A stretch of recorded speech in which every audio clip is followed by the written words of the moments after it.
皆さん、こんにちは。日本語デイリーポッドキャストへようこそ。パーソナリティのゆいです。こんにちは、はるきです。ゆいちゃん、なんだか今日、声が弾んでるね。何かいいことでもあった？わかりますか？実は昨日ずっと気になってた料理教室の体験レッスンに行ってきたんですよ。へえ、料理教室。それはいいね。どうだった？すっごく楽しかったです。でも当然ですけど、周りは知らない人ばっかりで、最初の初めましての瞬間ってやっぱりちょっとドキドキしませんか？すごくわかるよ。自己紹介の最初の瞬間って緊張するよね。僕も実はあまり得意じゃないんだ。そうなんですか？私は逆にそのドキドキがちょっと楽しかったりします。だから、はるきさんに聞きたかったんです。はるきさんって、初めましてって得意ですか？いい質問だね。今言った通り、何を話そうかすごく考えちゃうタイプだからね。ゆいちゃんのその料理教室の話は、実は今日のテーマにぴったりなんだ。そうなんですね。うん。今日のテーマは、初めましての魔法。初めて会う人にどうやって挨拶して、どうやって自己紹介すれば良い関係をスタートできるのか、僕たち二人でリスナーの皆さんと一緒に考えていきたいと思います。素敵。日本語を勉強している皆さんが日本人と話すときにすぐに使えるヒントがたくさん見つかる回になりそうですね。じゃあ、早速始めていこうか。さて、ゆいちゃん。初めましての瞬間、一番大事なことって何だと思う？やっぱり笑顔と元気な声ですかね。難しいことを考えずに、まずニコって笑って、こんにちはとか、はじめましてっていうのが一番かなって。そうだね。すごく大事。第一印象って本当に最初の数秒で決まるっていうしね。笑顔で挨拶されたら、こっちも安心するし、この人となら仲良くなれそうだなって思うもんね。そうそう。逆にちょっと暗い顔で小さい声で挨拶されると、あれ？私何か悪いことしたかなって不安になっちゃいます。わかるよ。だから、テクニックとか言葉の前に、まずは明るい表情と声が基本だよね。でも、僕はそれに加えて、もう一つすごく意識していることがあるんだ。へえ、何ですか？それは、最初の言葉を丁寧にはっきり言うこと。僕、こう思うんだ。はじめましては、新しい世界への扉を開くようなものだって。うわー、素敵。扉。そう。その扉を開くための鍵が最初の挨拶の言葉なんだ。だから、その鍵を大切に扱いたい。はじめまして、はるきです。よろしくお願いします。っていう、この短いフレーズに、ちゃんと気持ちを込めるようにしてる。なるほど。確かに、ただの決まり文句として言うんじゃなくて、気持ちを込めるだけで全然印象が違いますね。特に日本語を勉強しているリスナーの皆さんには、このよろしくお願いしますっていう言葉の便利さを知ってほしいな。これは本当に魔法の言葉で、これからあなたと良い関係を作りたいですっていう気持ちを全部伝えてくれるんだ。確かに、自己紹介の最後には必ずと言っていいほど使いますもんね。私、思い出しました。初めてのアルバイトの面接で緊張しすぎて、よろしくお願いしますって言うのを忘れちゃったんですよ。あらら。面接が終わってから、しまったーって頭を抱えました。幸い合格できたんですけど、挨拶って本当に大事だなーって、その時身をもって感じました。それは良い経験だったね。ちなみに、もう少し丁寧な場面、例えばビジネスの相手とか目上の人に挨拶するときは、〇〇ですの代わりに、〇〇と申しますって言うと、もっと良い印象になるよ。申します？使えますね。ちょっと大人な感じがします。そうそう。はじめまして、田中由衣と申します。どうぞよろしくお願いします。みたいにね。このですと申しますの使い分けができると、コミュニケーションのレベルがぐっと上がると思うな。なるほど。最初の挨拶だけでこんなに奥が深いんですね。挨拶が無事に終わりました。でも問題はその後です。はじめまして、ゆいです。よろしくお願いします。シーン、みたいな。あるよね、その気まずい沈黙。挨拶の後に続くのが自己紹介だ。ここで相手との心の距離をぐっと縮めることができるんだよ。心の距離、どうすればいいんですか？ポイントは名前プラスアルファ。自分の名前だけじゃなくて何か一つ自分の情報を付け加えるんだ。本当に簡単なことでいい。例えば趣味とか出身地とか好きな食べ物とか。なるほど。例えば、はじめまして、ゆいです。最近週末にカフェ巡りをするのにハマっています。みたいな感じですか？最高だね。そう言われたら、僕だったら、へえ、そうなんですね。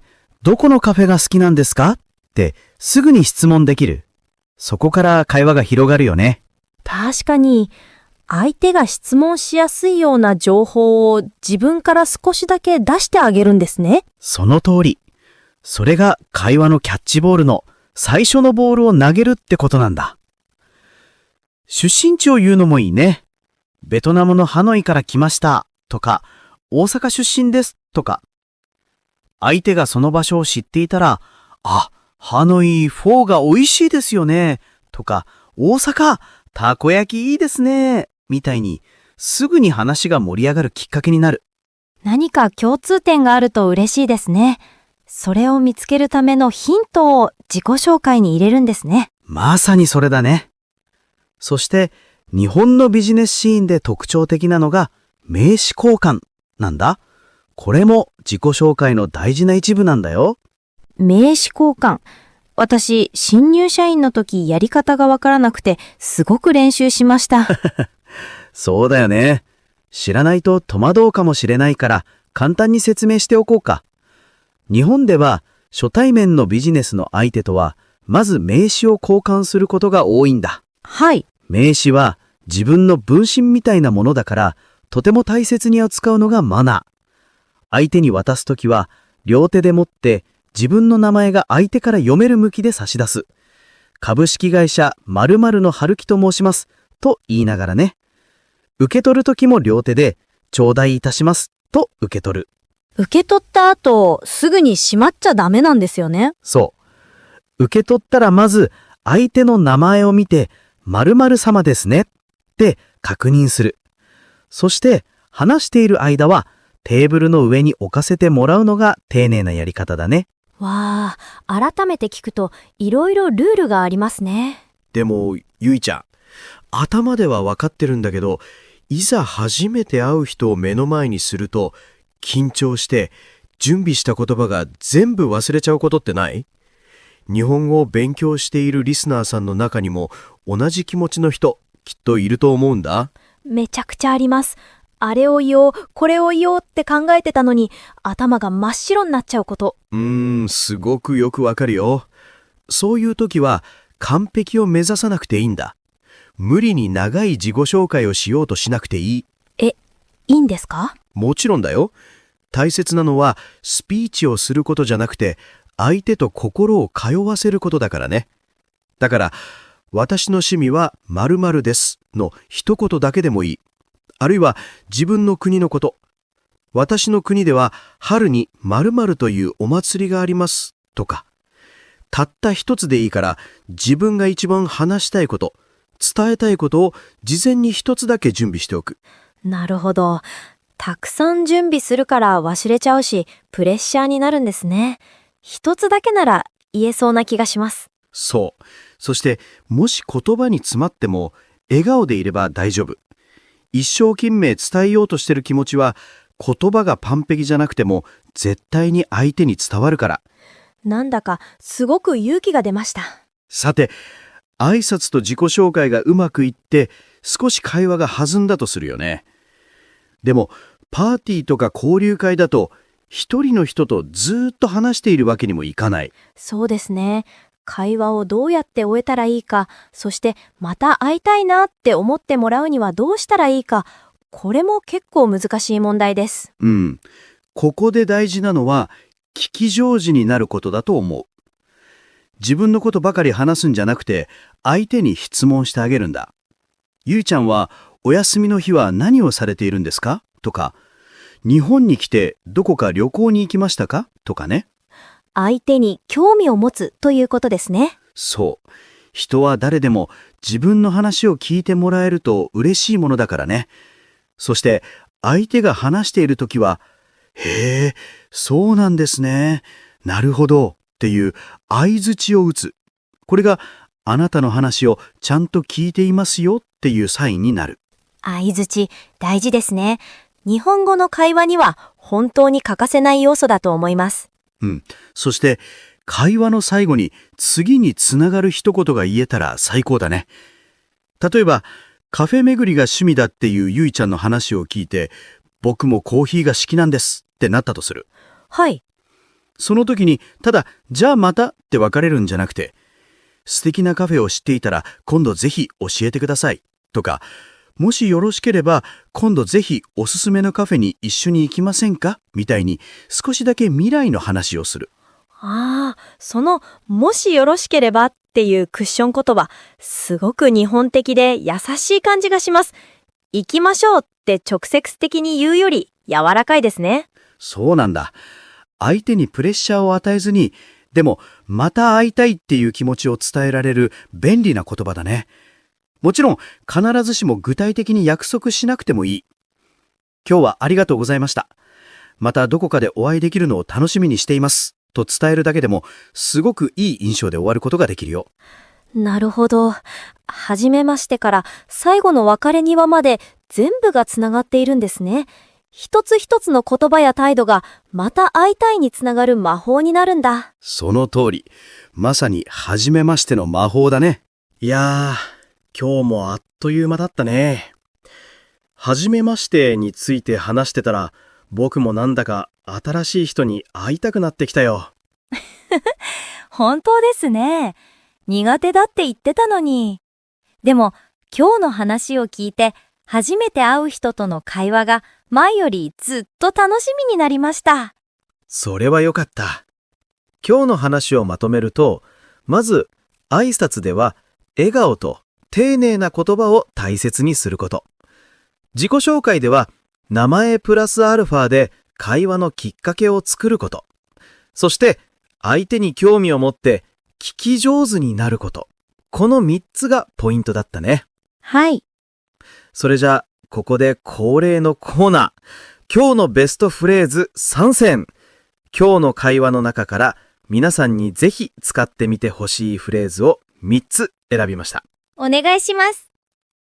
1つ目は、〇〇と申します。どうぞよろしくお願いします。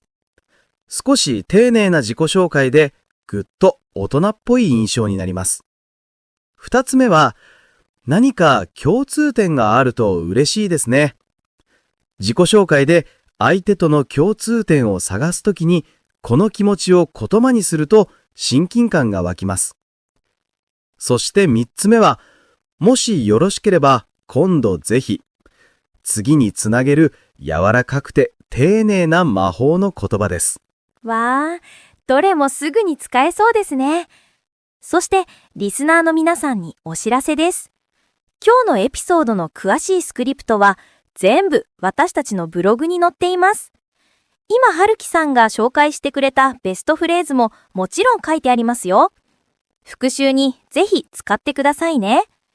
アドレスは japanesedailypodcast.blogspot.com です。ぜひチェックしてみてくださいね。はい。それでは最後にリスナーの皆さんへの質問です。皆さんは初めて会った人と話すときどんなことを話しますか？あと、もしよければ皆さんの国の自己紹介の文化についてもぜひブログのコメントで教えてください。いろんな国の文化知りたいね。楽しみにしています。はい。それでは皆さん、今日はこの辺で。最後まで聞いてくれてありがとうございました。じゃあ、また次回お会いしましょう。バイバーイ。さようなら。